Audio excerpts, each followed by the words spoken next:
कितने लोग ट्रैम्पोलिन के टूटने से पहले उस पर उछल कूद कर सकते हैं? इस वीडियो में हम कुव्वत यानी फोर्स की वजह से रूनुमा होने वाली तब्दीलियों की अकसाम के बारे में जानेंगे, लेकिन उससे पहले हम ये जान लेते हैं कि फोर्स क्या है। दरअसल किसी चीज को मखसूस सिमत में धकेलने या खींचने को फोर्स कहते हैं। जब भी आप किसी चीज को धकेलते या खींचते हैं तो आप उस पर फोर्स लगा रहे होते हैं। आप जो फोर्स इस्तेमाल करते हैं वो 3 तरह की तब्दीलियों का सबब बन सकती है।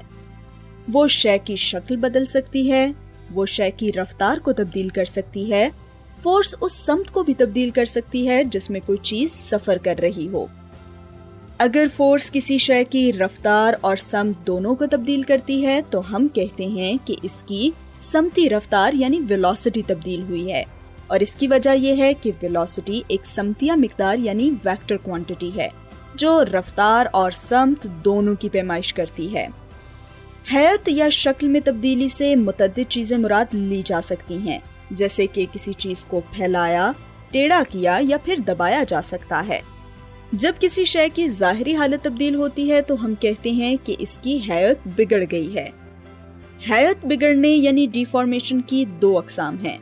पहली लचकदार यानी इलास्टिक डिफॉर्मेशन। इसमें जब फोर्स हटाई जाती है तो चीज फिर से अपनी असल सूरत में वापस आ जाती है।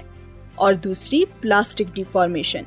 इसमें फोर्स के हटाने के बावजूद शय अपनी असल सूरत में वापस नहीं आती। ये वाला ग्राफ डिफॉर्मेशन के लिए लगाई गई फोर्स का एक्सटेंसिव कर्व दिखा रहा है। जब तक कोई चीज अपनी लचकने की हद यानी इलास्टिक लिमिट तक ना पहुंचे तब तक इलास्टिकली डिफॉर्म नहीं होते। जब खिंचाव इलास्टिक लिमिट से तजावुज कर जाए तो फिर ऑब्जेक्ट प्लास्टिकली डिफॉर्म होते हैं।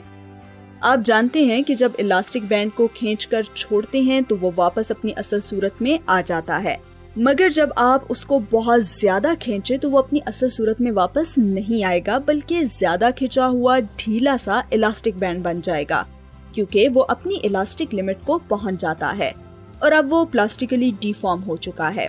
अब अगर हम इसको मजीद खींचे तो वो टूट जाएगा। ये उसका नुक्ता इंशिकाक यानी रप्चर पॉइंट है। हम एक क्लासरूम में भी इलास्टिक लिमिट को स्प्रिंग की मदद से देख सकते हैं। स्प्रिंग पर इतना वजन डालें कि वो वापस अपनी असल सूरत में ना आ सके। ये इसकी इलास्टिक लिमिट होगी।